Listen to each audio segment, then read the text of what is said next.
मेरे प्यारे देशवासियों, नमस्कार। अक्सर मन की बात में आपके प्रश्नों की बौछार रहती है। इस बार मैंने सोचा कि कुछ अलग किया जाए। मैं आपसे प्रश्न करूं, तो ध्यान से सुनिए मेरे सवाल। ओलंपिक में इंडिविजुअल गोल्ड जीतने वाला पहला भारतीय कौन था? ओलंपिक के कौन से खेल में भारत ने अब तक सबसे ज्यादा मेडल जीते हैं? ओलंपिक में किस खिलाड़ी ने सबसे ज्यादा पदक जीते हैं? साथियों, आप मुझे जवाब भेजे न भेजे, पर माय गॉव में ओलंपिक्स पर जो क्विज है, उसमें प्रश्नों के उत्तर देंगे तो कई सारे इनाम जीतेंगे। ऐसे बहुत सारे प्रश्न माय गॉव के रोड टू टोक्यो क्विज में है। आप रोड टू टोक्यो क्विज में भाग लें। भारत ने पहले कैसा परफॉर्म किया है, हमारी टोक्यो ओलंपिक्स के लिए अब क्या तैयारी है, ये सब खुद जाने और दूसरों को भी बताएं। मैं आप सबसे आग्रह करना चाहता हूं कि आप इस क्विज कंपटीशन में जरूर हिस्सा लीजिए। साथियों, जब बात टोक्यो ओलंपिक्स की हो रही हो, तो भला मिल्खा सिंह जी जैसे लीजेंडरी एथलीट को कौन भूल सकता है। कुछ दिन पहले ही कोरोना ने उन्हें हमसे छीन लिया। जब वे अस्पताल में थे, तो मुझे उनसे बात करने का अवसर मिला था। बात करते हुए मैंने उनसे आग्रह किया था।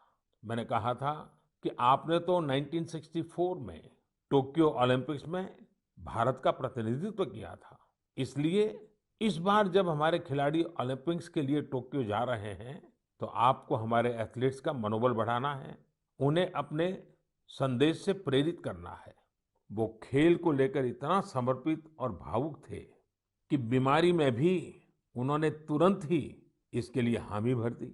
लेकिन दुर्भाग्य से नियति को कुछ और मंजूर था। मुझे आज भी याद है, 2014 में वो सूरत आए थे। हम लोगों ने एक नाइट मैराथन का उद्घाटन किया था। उस समय उनसे जो गपशप हुई, खेलों के बारे में जो बात हुई, उससे मुझे भी बहुत प्रेरणा मिली थी। हम सब जानते हैं कि मिल्खा सिंह जी का पूरा परिवार स्पोर्ट्स को समर्पित रहा है, भारत का गौरव बढ़ाता रहा है। साथियों, जब टैलेंट, डेडिकेशन, डिटर्मिनेशन और स्पोर्ट्समैन स्पिरिट एक साथ मिलते हैं, तब जाकर कोई चैंपियन बनता है। हमारे देश में तो अधिकांश खिलाड़ी छोटे छोटे शहरों, कस्बों, गांवों से निकल करके आते हैं। टोक्यो जा रहे ओलंपिक दल में भी कई ऐसे खिलाड़ी शामिल हैं जिनका जीवन बहुत प्रेरित करता है। हमारे प्रवीण जाधव जी के बारे में आप सुनेंगे तो आपको भी लगेगा कि कितने कठिन संघर्षों से गुजरते हुए प्रवीण जी यहाँ पहुंचे हैं। प्रवीण जाधव जी महाराष्ट्र के सातारा जिले के एक गांव के रहने वाले हैं। वो आर्चरी के बेहतरीन खिलाड़ी हैं। उनके माता पिता मजदूरी कर परिवार चलाते हैं, और अब उनका बेटा अपना पहला ओलंपिक्स खेलने टोक्यो जा रहा है। ये सिर्फ उनके माता पिता ही नहीं, हम सभी के लिए कितने गौरव की बात है। ऐसे ही एक और खिलाड़ी हैं, हमारी नेहा गोयल जी। नेहा टोक्यो जा रही महिला हॉकी टीम की सदस्य हैं। उनकी माँ और बहनें साइकिल की फैक्ट्री में काम करके परिवार का खर्च जुटाती हैं। नेहा की तरह ही दीपिका कुमारी जी के जीवन का सफर भी उतार चढ़ाव भरा रहा है। दीपिका के पिता ऑटो रिक्शा चलाते हैं और उनकी माँ नर्स हैं। और अब देखिए, दीपिका अब टोक्यो ओलंपिक्स में भारत की तरफ से एकमात्र महिला तीरंदाज हैं। कभी विश्व की नंबर 1 तीरंदाज रही दीपिका के साथ हम सबकी शुभकामना है। साथियों, जीवन में हम जहां भी पहुंचते हैं, जितनी भी ऊंचाई प्राप्त करते हैं, जमीन से ये जुड़ाव हमेशा हमें अपनी जड़ों से बांधे रखता है। संघर्ष के दिनों के बाद मिली सफलता का आनंद भी कुछ और ही होता है। टोक्यो जा रहे हमारे खिलाड़ियों ने बचपन में साधनों, संसाधनों की हर कमी का सामना किया, लेकिन वो डटे रहे, जुटे रहे। उत्तर प्रदेश के मुजफ्फरनगर की प्रियंका गोस्वामी जी का जीवन भी बहुत सीख देता है। प्रियंका के पिता बस कंडक्टर है। बचपन में प्रियंका को वो बैग बहुत पसंद था जो मेडल पाने वाली खिलाड़ियों को मिलता है। इसी आकर्षण में उन्होंने पहली बार रेस वॉकिंग प्रतियोगिता में हिस्सा लिया था। अब आज वो इसकी बड़ी चैंपियन है। जावलिन थ्रो में भाग लेने वाले शिवपाल सिंह जी बनारस के रहने वाले हैं। शिवपाल जी का तो पूरा परिवार ही इस खेल से जुड़ा हुआ है। इनके पिता, चाचा और भाई सभी भाला फेंकने में एक्सपर्ट हैं। परिवार की यही परंपरा उनके लिए टोक्यो ओलंपिक्स में काम आने वाली है। टोक्यो ओलंपिक के लिए जा रहे हैं चिराग शेट्टी और उनके पार्टनर सात्विक साईराज का हौसला भी प्रेरित करने वाला है। हाल ही में चिराग के नाना जी का कोरोना से निधन हो गया था। सात्विक भी खुद पिछले साल कोरोना पॉजिटिव हो गए थे, लेकिन इन मुश्किलों के बाद भी ये दोनों मेंस डबल शटल कंपटीशन में अपना सर्वश्रेष्ठ देने की तैयारी में जुटे हैं। एक और खिलाड़ी से मैं आपका परिचय कराना चाहूंगा। यह है हरियाणा के भिवानी के मनीष कौशिक जी। मनीष जी खेती किसानी वाले परिवार से आते हैं। बचपन में खेतों में काम करते करते मनीष को बॉक्सिंग का शौक हो गया था। आज ये शौक उन्हें टोक्यो ले जा रहा है। एक और खिलाड़ी हैं सीए भवानी देवी जी। नाम भवानी है और ये तलवारबाजी में एक्सपर्ट है। चेन्नई के रहने वाली भवानी पहली भारतीय फेंसर है जिन्होंने ओलंपिक में क्वालिफाई किया है। मैं कहीं पढ़ रहा था कि भवानी जी की ट्रेनिंग जारी रहे, इसके लिए उनकी मां ने अपने गहने तक गिरवी रख दिए थे। साथियों, ऐसे तो अनगिनत नाम है, लेकिन मन की बात में मैं आज कुछ ही नामों का जिक्र कर पाया हूँ। टोक्यो जा रहे हर खिलाड़ी का अपना संघर्ष रहा है, बरसों की मेहनत रही है। वो सिर्फ अपने लिए ही नहीं जा रहे, बल्कि देश के लिए जा रहे हैं।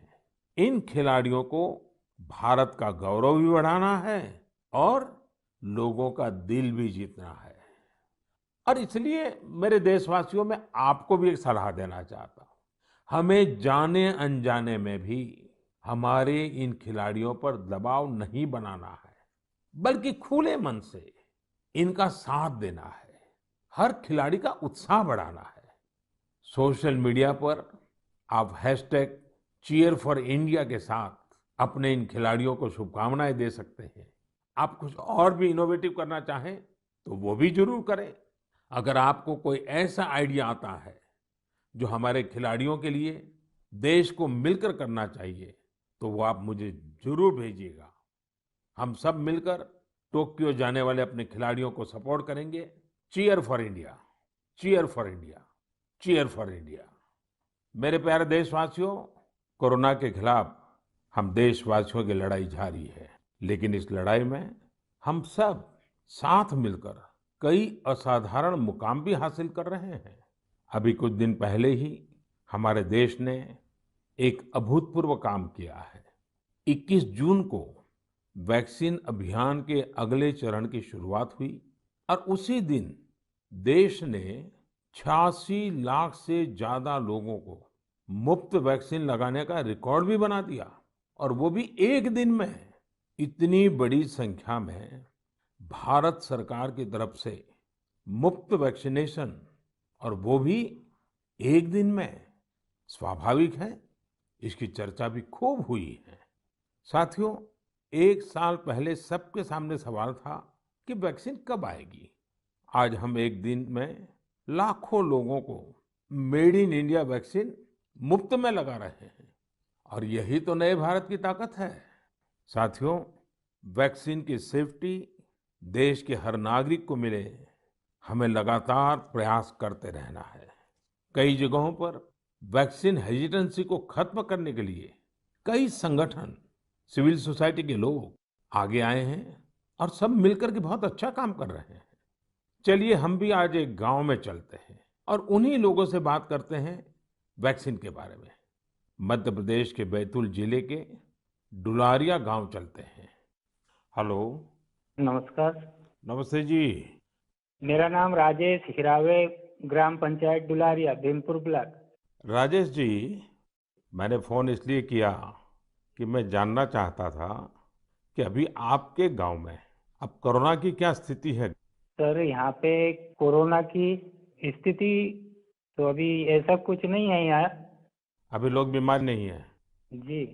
गांव की जनसंख्या कितनी है, कितने लोग हैं गांव में। गांव में 462 पुरुष है और 332 महिलाएं हैं। अच्छा राजेश जी, आपने वैक्सीन ले ली क्या। नहीं सर, अभी नहीं लिया। अरे, क्यों नहीं लिया। सर जी, यहाँ पे कुछ लोगों ने कुछ व्हाट्सएपों पे ऐसा भ्रम डाल दिया गया कि उससे लोग भ्रमित हो गए सर जी। तो क्या आपके मन में भी डर है। जी, सब पूरे गांव में ही ऐसा भ्रम फैला दिया था सर। अरे रे रे, ये क्या बात की आपने। देखिए राजेश जी, जी। मेरा आपको भी और मेरे सभी गांव के भाई बहनों को यही कहना है कि डर है तो निकाल दीजिए। जी। हमारे पूरे देश में 31 करोड़ से भी ज्यादा लोगों ने वैक्सीन का टीका लगवा लिया है। जी। आपको पता है ना, मैंने खुद ने भी दोनों डोज लगवा लिए हैं। जी सर। अरे मेरी माँ तो करीब करीब 100 साल की है, उन्होंने भी दोनों डोज लगवा लिए हैं। कभी कभी किसी को इससे बुखार वगैरह आता है, पर वो बहुत मामूली होता है, कुछ घंटों के लिए ही होता है। देखिए, वैक्सीन नहीं लेना बहुत खतरनाक हो सकता है। जी। इससे आप खुद को तो खतरे में डालते ही हैं, साथ ही में परिवार और गांव को भी खतरे में डाल सकते हैं। जी। और राजेश जी, इसलिए जितना जल्दी हो सके वैक्सीन लगवा लीजिए और गांव में सबको बताइए कि भारत सरकार की तरफ से मुफ्त वैक्सीन दी जा रही है और 18 वर्ष से ऊपर के सभी लोगों के लिए ये मुफ्त वैक्सीनेशन है। जी। जी। तो ये आप भी गांव में लोगों को बताइए। और गांव में ये डर का तो माहौल का कोई कारण ही नहीं है। कारण यही सर, कुछ लोगों ने ऐसी गलत अफवाह फैला दी जिससे लोग बहुत ही भयभीत हो गए। उसका उदाहरण जैसे जैसा उस वैक्सीन को लगाने से बुखार आना, बुखार से और बीमारी फैल जाना, मतलब आदमी की मौत हो जाना, यहाँ तक के वो अफवाह फैला। हो। देखिए, आज तो इतने रेडियो, इतने टीवी, इतनी सारी खबरें मिलती हैं और इसलिए लोगों को समझाना बहुत सरल हो जाता है। और देखिए, मैं आपको बताऊं, भारत के अनेक गांव ऐसे हैं जहां सभी लोग वैक्सीन लगवा चुके हैं, यानी गांव के 100% लोग। जैसे मैं आपको एक उदाहरण देता हूं। जी। कश्मीर में बांदीपुरा जिला है। इस बांदीपुरा जिले में एक व्यवन गांव के लोगों ने मिलकर 100% 100% वैक्सीन का लक्ष्य बनाया और उसे पूरा भी कर दिया। आज कश्मीर के इस गांव के 18 साल से ऊपर के सभी लोग टीका लगवा चुके हैं। नागालैंड के भी 3 गांवों के बारे में मुझे पता चला कि वहां भी सभी लोगों ने 100% 100% टीका लगवा लिया है। जी। जी। राजेश जी, आपको भी अपने गांव, अपने आसपास के गांव में ये बात पहुंचानी चाहिए। और आप भी जैसे कहते हैं, ये भ्रम है, बस ये भ्रम ही है। जी। जी। तो भ्रम का जवाब यही है कि आपको खुद को टीका लगा करके समझाना पड़ेगा सबको। करेंगे ना आप। जी सर। पक्का करेंगे। जी सर। जी सर, आपसे बात करने से मुझे ऐसा लगा कि मैं खुद भी टीका लगाऊंगा और लोगों को इसके बारे में आगे बढ़ाऊंगा। अच्छा, गांव में और भी कोई है जिनसे मैं बात कर सकता हूँ। जी है सर। कौन बात करेगा। हेलो सर, नमस्कार। नमस्ते जी, कौन बोल रहे हैं। मेरा नाम है किशोरी लाल दुर्वे। तो किशोरीलाल जी, अभी राजेश जी से बात हो रही थी जी सर। और वो तो बड़े दुखी होकर के भी बता रहे थे कि वैक्सीन को लेकर लोग अलग अलग बातें करते हैं। जी। आपने भी ऐसा सुना है क्या। हाँ, सुना तो हूँ सर वैसा। क्या सुना है। क्योंकि ये है सर, ये पास में महाराष्ट्र है, तो उधर से कुछ रिश्तेदारी से जुड़े लोग मतलब कुछ अफवाह फैलाते कि हम्म। वैक्सीन लेने से लोग सर मर रहे हैं, कोई बीमार हो रहा है। इस तरह लोगों के पास ज्यादा भ्रम है सर, इसलिए नहीं ले रहे। नहीं, कहते हैं क्या है, अब कोरोना चला गया ऐसा कहते हैं? जी। कोरोना से कुछ नहीं होता ऐसा कहते हैं? नहीं, कोरोना चला गया नहीं बोलते सर, कोरोना तो है बोलते, लेकिन वैक्सीन जो लेते हैं उससे मतलब बीमारी हो रहे और मर रहे, ये स्थिति बताते सर वो। अच्छा, वैक्सीन के कारण मर रहे हैं? अपना क्षेत्र आदिवासी क्षेत्र है सर, ऐसे भी लोग इसमें जल्दी डरते हैं, जो भ्रम फैला देते इस कारण से मतलब लोग नहीं ले रहे सर वैक्सीन। देखिए किशोरलाल जी, जी हाँ सर। ये अफवाहें फैलाने वाले लोग तो अफवाहें फैलाते रहेंगे। जी। हमें तो जिंदगी बचानी है, अपने गांव वालों को बचाना है, अपने देशवासियों को बचाना है।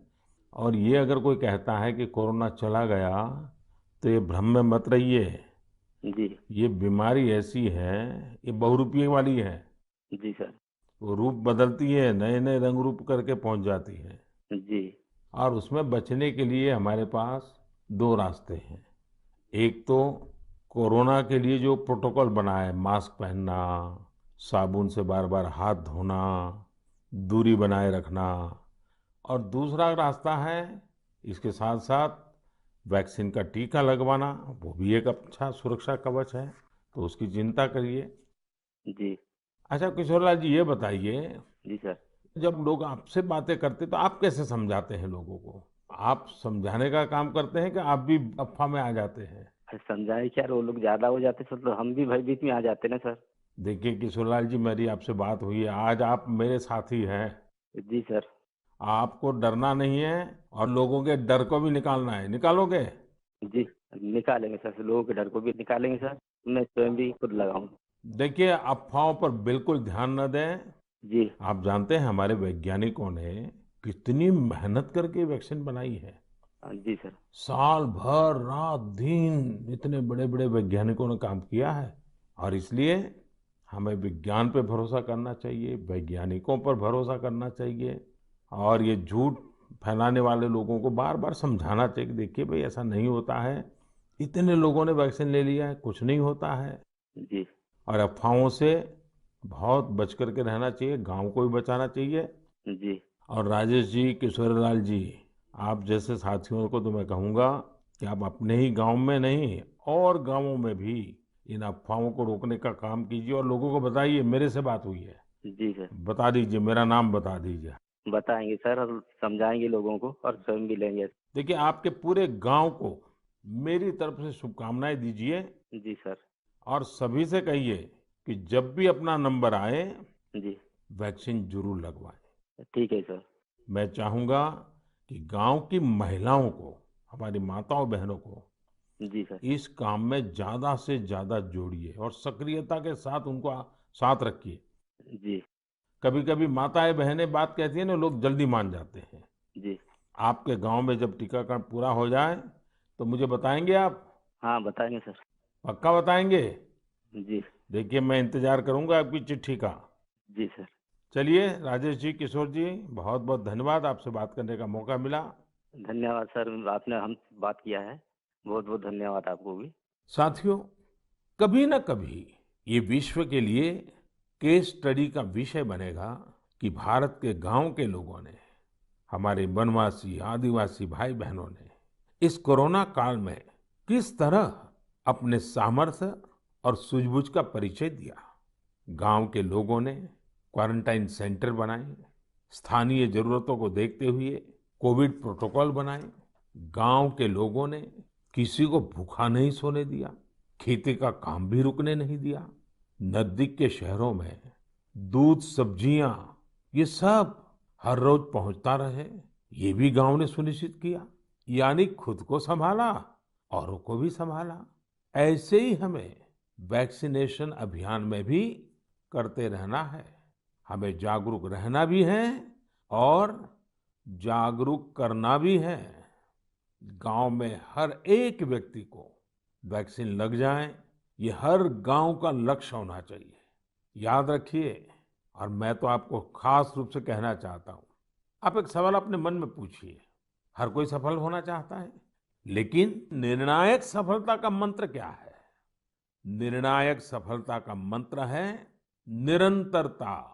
इसलिए हमें सुस्त नहीं पड़ना है, किसी भ्रांति में नहीं रहना है।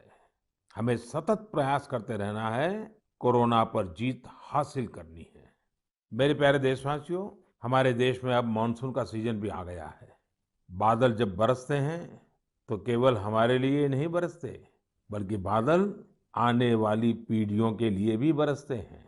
बारिश का पानी जमीन में जाकर इकट्ठा भी होता है, जमीन के जल स्तर को भी सुधारता है, और इसलिए मैं जल संरक्षण को देश सेवा का ही एक रूप मानता हूँ।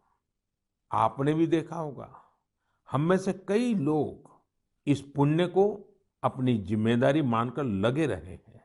ऐसे ही एक शख्स हैं उत्तराखंड के पौड़ी गढ़वाल के सच्चिदानंद भारती जी। भारती जी एक शिक्षक हैं और उन्होंने अपने कार्यों से भी लोगों को बहुत अच्छी शिक्षा दी है। आज उनकी मेहनत से ही पौड़ी गढ़वाल के उफरैंखाल क्षेत्र में पानी का बड़ा संकट समाप्त हो गया। जहां लोग पानी के लिए तरसते थे, वहां आज साल भर जल की आपूर्ति हो रही है। साथियों, पहाड़ों में जल संरक्षण का एक पारंपरिक तरीका रहा है, जिसे चाल खाल भी कहा जाता है, यानी पानी जमा करने के लिए बड़ा सा गड्ढा खोदना। इस परंपरा में भारती जी ने कुछ नए तौर तरीकों को भी जोड़ दिया। उन्होंने लगातार छोटे बड़े तालाब बनवाए।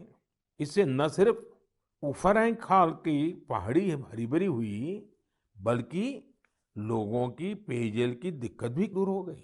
आप ये जानकर हैरान रह जाएंगे कि भारती जी ऐसी 30,000 से अधिक जल तलैया बनवा चुके हैं। 30,000। उनका ये भगीरथ कार्य आज भी जारी है और अनेक लोगों को प्रेरणा दे रहे हैं।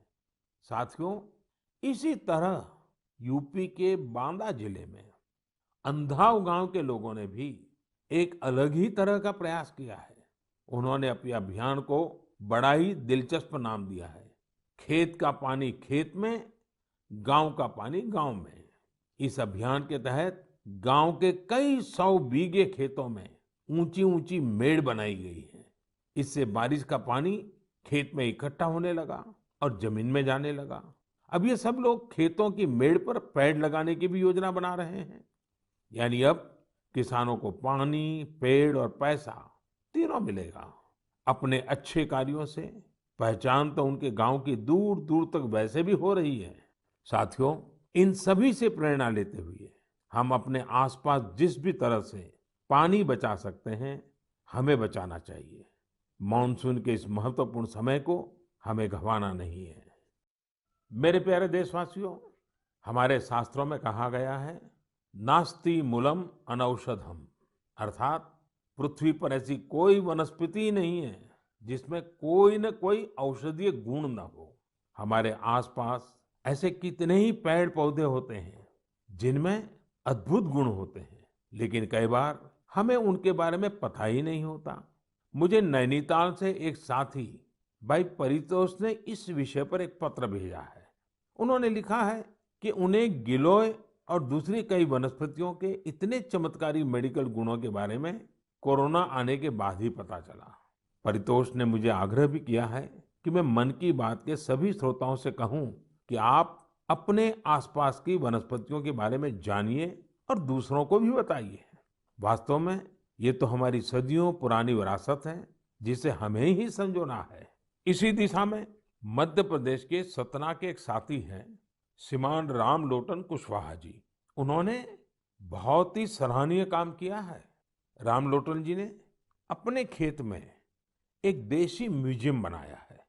इस म्यूजियम में उन्होंने सैकड़ों औषधीय पौधों और बीजों का संग्रह किया है।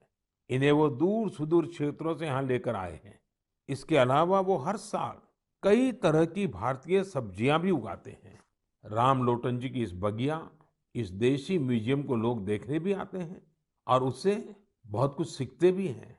वाकई ये एक बहुत अच्छा प्रयोग है जिसे देश के अलग अलग क्षेत्रों में दोहराया जा सकता है। मैं चाहूंगा आप में से जो लोग इस तरह का प्रयास कर सकते हैं वो जरूर करें। इससे आपकी आय के नए साधन भी खुल सकते हैं।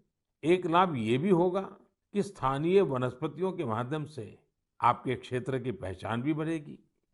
मेरे प्यारे देशवासियों, अब से कुछ दिनों बाद 1 जुलाई को हम नेशनल डॉक्टर्स डे मनाएंगे। ये दिन देश के महान चिकित्सक और स्टेट्समैन डॉक्टर बीसी राय की जन्म जयंती को समर्पित है। कोरोना काल में डॉक्टर्स के योगदान के हम सब आभारी हैं। हमारे डॉक्टर्स ने अपनी जान की परवाह न करते हुए हमारी सेवा की है। इसलिए इस बार नेशनल डॉक्टर्स डे और भी खास हो जाता है। साथियों, मेडिसिन की दुनिया के सबसे सम्मानित लोगों में से एक हिप्पोक्रेट्स ने कहा था, wherever the art of medicine is loved, there is also a love of humanity. यानी जहां आर्ट ऑफ मेडिसिन के लिए प्रेम होता है, वहां मानवता के लिए भी प्रेम होता है। डॉक्टर्स इसी प्रेम की शक्ति से ही हमारी सेवा कर पाते हैं। इसलिए हमारा ये दायित्व है कि हम उतने ही प्रेम से उनका धन्यवाद करें, उनका हौसला बढ़ाएं। वैसे हमारे देश में कई लोग ऐसे भी हैं जो डॉक्टर्स की मदद के लिए आगे बढ़कर काम करते हैं। श्रीनगर से एक ऐसे ही प्रयास के बारे में मुझे पता चला। यहाँ डल झील में एक बोट एम्बुलेंस सर्विस की शुरुआत की गई। इस सेवा को श्रीनगर के तारिक अहमद पटलू जी ने शुरू किया, जो एक हाउस बोट ओनर है। उन्होंने खुद भी कोविड-19 से जंग लड़ी है और इसी से उन्हें एम्बुलेंस सर्विस शुरू करने के लिए प्रेरित किया। उनकी इस एम्बुलेंस से लोगों को जागरूक करने का अभियान भी चल रहा है। वो लगातार एम्बुलेंस से अनाउंसमेंट भी कर रहे हैं। कोशिश यही है कि लोग मास्क पहनने से लेकर दूसरी हर जरूरी सावधानी बरतें। साथियों, डॉक्टर्स डे के साथ ही 1 जुलाई को चार्टर्ड अकाउंटेंट्स डे भी मनाया जाता है। मैंने कुछ वर्ष पहले देश के चार्टर्ड अकाउंटेंट्स से ग्लोबल लेवल की भारतीय ऑडिट फर्म्स का उपहार मांगा था। आज मैं उन्हें इसकी याद दिलाना चाहता हूँ। अर्थव्यवस्था में पारदर्शिता लाने के लिए चार्टर्ड अकाउंटेंट्स बहुत अच्छी और सकारात्मक भूमिका निभा सकते हैं। मैं सभी चार्टर्ड अकाउंटेंट्स, उनके परिवार के सदस्यों को अपनी शुभकामनाएं देता हूँ। मेरे प्यारे देशवासियों, कोरोना के खिलाफ भारत की लड़ाई की एक बड़ी विशेषता है। इस लड़ाई में देश के हर व्यक्ति ने अपनी भूमिका निभाई है। मैंने मन की बात में अक्सर इसका जिक्र किया है, लेकिन कुछ लोगों को शिकायत भी रहती है कि उनके बारे में उतनी बात नहीं हो पाती है। अनेक लोग, चाहे बैंक स्टाफ हो, टीचर्स हो, छोटे व्यापारी या दुकानदार हो, दुकानों में काम करने वाले लोग हों, रेहड़ी पटरी वाले भाई बहन हो, सिक्योरिटी वॉचमैन या फिर पोस्टमैन और पोस्ट ऑफिस के कर्मचारी, दरअसल यह लिस्ट बहुत ही लंबी है और हर किसी ने अपनी भूमिका निभाई है।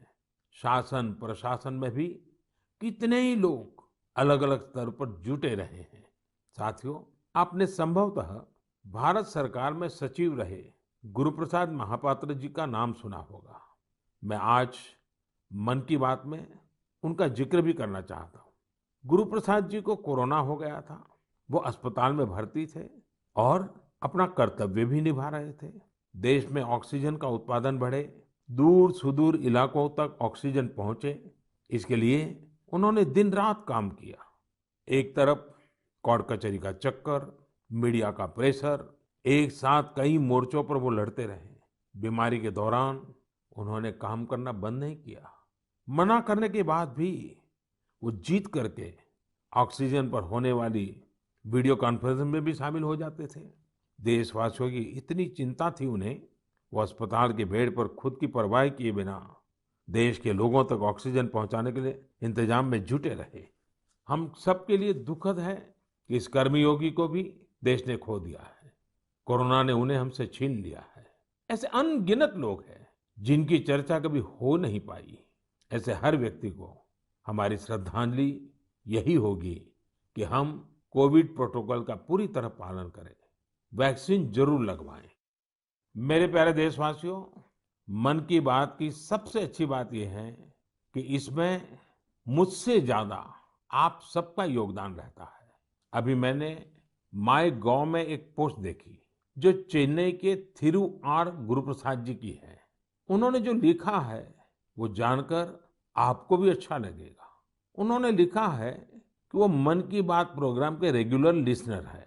गुरुप्रसाद जी की पोस्ट से अब मैं कुछ पंक्तियां कोट कर रहा हूं। उन्होंने लिखा है, जब भी आप तमिलनाडु के बारे में बात करते हैं, तो मेरा इंटरेस्ट और भी बढ़ जाता है। आपने तमिल भाषा और तमिल संस्कृति की महानता, तमिल त्योहारों और तमिलनाडु के प्रमुख स्थानों की चर्चा की है। गुरु प्रसाद जी आगे लिखते हैं कि मन की बात में मैंने तमिलनाडु के लोगों की उपलब्धियों के बारे में भी कई बार बताया है। थिरुकुरल के प्रति आपके प्यार और थिरुवल्लुवर जी के प्रति आपके आदर का तो कहना ही क्या। इसलिए मैंने मन की बात में आपने जो कुछ भी तमिलनाडु के बारे में बोला है, उन सबको संकलित कर एक ई बुक तैयार की है। क्या आप इस ई बुक को लेकर कुछ बोलेंगे और इसे नमो ऐप पर भी रिलीज करेंगे? धन्यवाद। ये मैं गुरु प्रसाद जी का पत्र आपके सामने पढ़ रहा था। गुरु प्रसाद जी, आपकी ये पोस्ट पढ़कर बहुत आनंद आया। अब आप अपनी ई बुक में एक और पेज जोड़ दीजिए। नान तमिल कला चाराक्तिन पेरिये अभिमानी, नान उलगतलय पलमयान तमिल मोलियन पेरिये अभिमानी।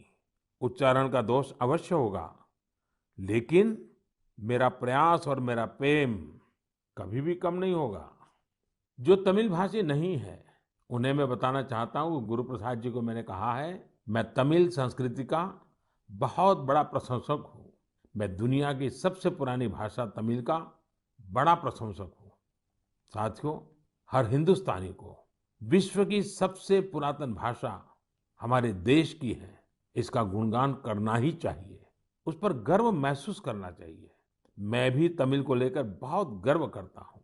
गुरु प्रसाद जी, आपका ये प्रयास मेरे लिए एक नई दृष्टि देने वाला है, क्योंकि मैं मन की बात करता हूँ तो सहज सरल तरीके से अपनी बात रखता हूँ। मुझे नहीं मालूम था कि इसका ये भी एक एलिमेंट था। आपने जब पुरानी सारी बातों को इकट्ठा किया, तो मैंने भी उसे एक बार नहीं बल्कि 2 बार पढ़ा। गुरु प्रसाद जी, आपकी इस बुक को मैं नमो ऐप पर जरूर अपलोड करवाऊंगा। भविष्य के प्रयासों के लिए आपको बहुत बहुत शुभकामनाएं। मेरे प्यारे देशवासियों, आज हमने कोरोना की कठिनाइयों और सावधानियों पर बात की। देश और देशवासियों की कई उपलब्धियों पर भी चर्चा की। अब एक और बड़ा अवसर भी हमारे सामने है। 15 अगस्त भी आने वाला है। आजादी के 75 वर्ष का अमृत महोत्सव हमारे लिए बहुत बड़ी प्रेरणा है। हम देश के लिए जीना सीखें। आजादी की जंग देश के लिए मरने वालों की कथा है। आजादी के बाद के इस समय को हमें देश के लिए जीने वालों की कथा बनाना है। हमारा मंत्र होना चाहिए इंडिया फर्स्ट। हमारे हर फैसले, हर निर्णय का आधार होना चाहिए इंडिया फर्स्ट।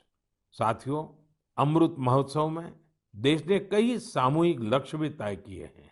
जैसे हमें अपने स्वाधीनता सेनानियों को याद करते हुए उनसे जुड़े इतिहास को पुनर्जीवित करना है।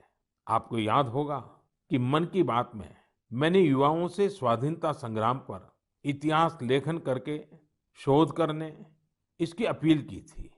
मकसद ये था कि युवा प्रतिभाएं आगे आए, युवा सोच, युवा विचार सामने आए, युवा कलम नई ऊर्जा के साथ लेखन करे। मुझे ये देखकर बहुत अच्छा लगा कि बहुत ही कम समय में 2500 से ज्यादा युवा इस काम को करने के लिए आगे आए हैं। साथियों, दिलचस्प बात यह है, 19वीं 20वीं शताब्दी के जंग की बात तो आमतौर पर होती रहती है, लेकिन खुशी इस बात की है कि 21वीं सदी में जो युवा पैदा हुए हैं, 21वीं सदी में जिनका जन्म हुआ है, ऐसे मेरे नौजवान साथियों ने 19वीं और 20वीं शताब्दी की आजादी की जंग को लोगों के सामने रखने का मोर्चा संभाला है। इन सभी लोगों ने माईगॉव पर इसका पूरा ब्यौरा भेजा है। ये लोग हिंदी, इंग्लिश, तमिल, कन्नड़ा, बांग्ला, तेलुगु, मराठी, मलयालम, गुजराती ऐसी देश की अलग अलग भाषाओं में स्वाधीनता संग्राम पर लिखेंगे।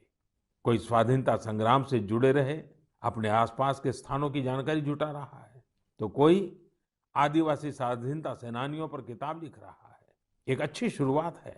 मेरा आप सभी से अनुरोध है कि अमृत महोत्सव से जैसे भी जुड़ सकते हैं, जरूर जुड़े। ये हमारा सौभाग्य है कि हम आजादी के 75 वर्ष के पर्व का साक्षी बन रहे हैं। इसलिए अगली बार जब हम मन की बात में मिलेंगे तो अमृत महोत्सव की और तैयारियों पर भी बात करेंगे। आप सब स्वस्थ रहिए, कोरोना से जुड़े नियमों का पालन करते हुए आगे बढ़िए, अपने नए नए प्रयासों से देश को ऐसे ही गति देते रहिए। इन्हीं शुभकामनाओं के साथ बहुत बहुत धन्यवाद। Subscribe to our channel by clicking the subscribe button. Click the bell button and enjoy the latest uploads from our channel.